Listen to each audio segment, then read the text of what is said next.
Kabamba et Ngalula rentrent du village, leur visage empreint de la gravité de leur discussion sur Étienne Tshisekedi. Le ciel s'assombrit de façon menaçante, reflétant le poids de leurs mots et l'incertitude de l'époque. Un éclair soudain illumine leurs visages, soulignant crûment leur inquiétude et leur détermination. Leurs silhouettes se détachent sur le ciel turbulent, symbole d'espoir au milieu de la tempête qui se prépare. À l'ombre du manguier, Félix arrive, plein d'énergie après son jogging. Son sourire est moqueur, un défi silencieux planant dans l'air. L'inquiétude de Kabamba est palpable alors qu'il regarde Félix s'approcher. Les yeux de Félix brillent d'un regard entendu, ce qui déconcerte Kabamba. Le sourire moqueur s'élargit, créant une tension palpable. Kabamba bouge, une question silencieuse dans son regard. Sous le manguier, Kabamba tombe en profonde transe. Ses yeux se voilent. Une révélation divine s'empare de lui. Un silence s'abat sur la foule alors que Kabamba commence à parler. Sa voix, remplie de ferveur, proclame Félix comme le sauveur du Congo. « Félix est l'étoile de Bethléem renaissante !» s'écrie Kabamba. La foule murmure, un mélange d'émerveillement et d'incrédulité se lisant sur leurs visages. Maman Marthe se tient dans la pièce, les mains jointes devant elle. Son regard est fixé sur Kabamba. Son expression est profondément sérieuse. Un lourd silence plane dans l'air, chargé de mots non dits. Maman Marthe parle, sa voix empreinte de prudence et de lassitude. « Tu avais dit la même chose à propos du père de Félix, she says, her eyes filled with worry. Cela prouve bien que les prophéties ne sont jamais certaines, she conclude, a somber truth revealed. » À l'intérieur de la salle de bain stérile, la présence imposante d'oncle Ngalula remplit le petit espace. Il dirige Félix vers le miroir. Félix se retourne à contre-cœur. Félix fixe son reflet. Une intensité tranquille grandit en Félix. Une tempête intérieure commence à se déchaîner en Félix. Félix sort de la salle de bain. Un homme changé. Sa démarche est désormais résolue, ses yeux fixés avec détermination. Le changement chez Félix est palpable. Une nouvelle confiance émane de lui, modifiant sa posture et sa présence. Une lueur d'espoir, subtile mais distincte, jaillit en Félix, laissant entrevoir un esprit renouvelé. L'air dans la pièce semble plus léger, alors que Félix incarne une détermination nouvelle. La chambre de Félix résonne de fureur alors qu'il fait les 100 pas. Son visage est un masque de rage et de frustration. Ses poings se serrent, les jointures blanches alors qu'il libère sa colère refoulée. Paul Kagame, un tyran. Il exploite le Congo, le vidant de sa substance, déclare Félix, la voix tremblante. Ses yeux brillent d'une détermination nouvelle. J'ai pris ma décision. Je vais faire de la politique, proclame-t-il, un tournant gravé sur son visage. Dans son bureau opulent, Joseph Kabila orchestre l'élection. Son visage ne trahissant rien alors qu'il prépare le terrain. Félix est choisi comme président, ignorant qu'il n'est qu'un pion dans le jeu de pouvoir complexe de Kabila. Le regard calculateur de Kabila révèle sa véritable intention, maintenir un contrôle absolu en coulisses. L'illusion de la démocratie s'effondre sous la manipulation de Kabila, le sort de la nation étant en jeu. L'opulence rencontre la stérilité dans le bureau de Joseph Kabila, où la lumière du soleil peint des particules de poussière dans l'air et la tension est palpable. De l'autre côté du bureau, le sourire subtil de Joseph laisse entrevoir des profondeurs cachées alors qu'il jauge Félix. « Félix, je reconnais votre force et votre caractère, » dit Joseph, ses mots empreints d'éloges calculés.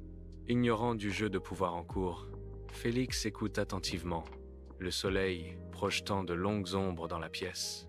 L'air crépite d'intentions tacites, tandis que les mots de Joseph masquent une réappropriation stratégique du contrôle.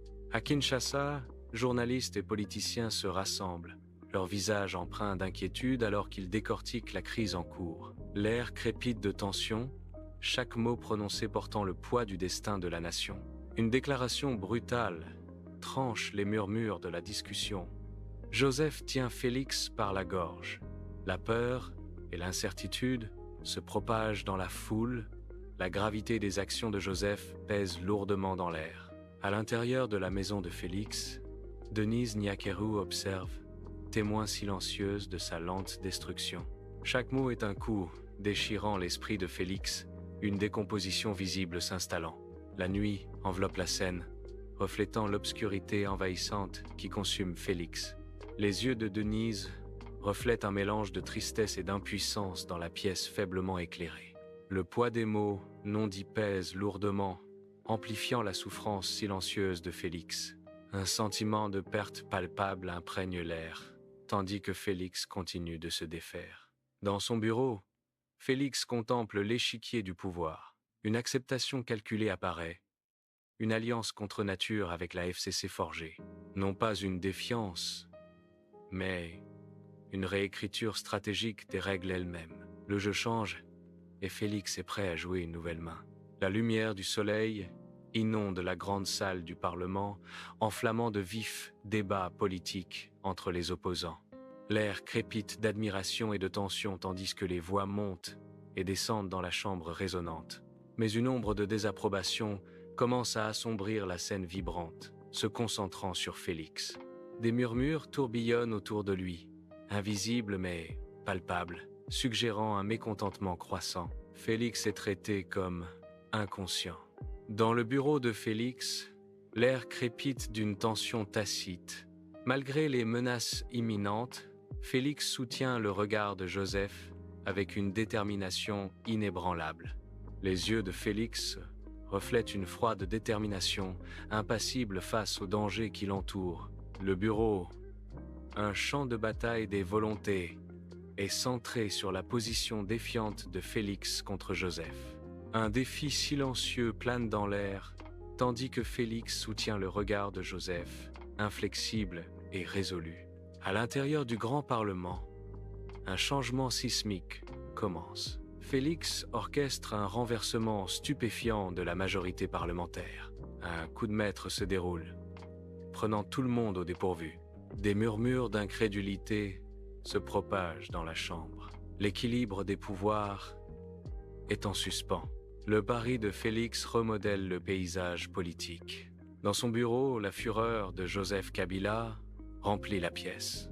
Des papiers jonchent son bureau, symbole du chaos qu'il dirige. Il fait les 100 pas, un lion en cage.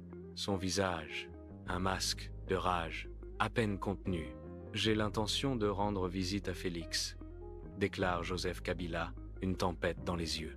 Joseph arrive à la cité de Loa, sa présence attirant immédiatement l'attention.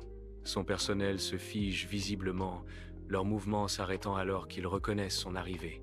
Un léger sourire flotte sur les lèvres de Joseph. Il se délecte de la tension palpable.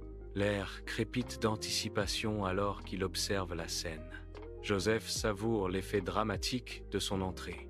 Dans la cité de Loa, Joseph, le visage contorsionné par la fureur, pointe un doigt tremblant. Ses yeux flamboyants de colère alors qu'il affronte Félix sur la place publique. Félix reste calme, un îlot de sérénité dans la tempête de Joseph. La voix de Joseph se brise sous l'émotion. « Je reviendrai, Félix. Vous me verrez ramper. Suppliez grâce », crie-t-il, sa voix résonnant. La réponse calme de Félix tranche la colère. Ce n'était qu'une illusion, Joseph. Rien de plus. Dans son bureau, Félix s'endurcit, l'air lourd de la tempête de guerre imminente. Félix se prépare, sachant que l'ennemi qu'il s'est fait est dangereux et implacable. Une sombre détermination se lit dans les yeux de Félix, reflétant la gravité du conflit à venir. Le bureau se transforme en salle de guerre, alors que Félix élabore sa prochaine stratégie. À l'intérieur de la maison de Joseph Kabila, Olive Lembe déchaîne son mépris. « Tu n'es rien sans Joseph », déclare-t-elle. Ces mots planent lourdement dans l'air alors que Félix s'en va, laissant un silence glacial derrière lui. Olive reste immobile, son regard lointain, tandis que le poids de ses mots se pose sur elle. Une prise de conscience se fait jour. Elle se tient au bord d'un océan de tromperies, dont les profondeurs sont inconnues.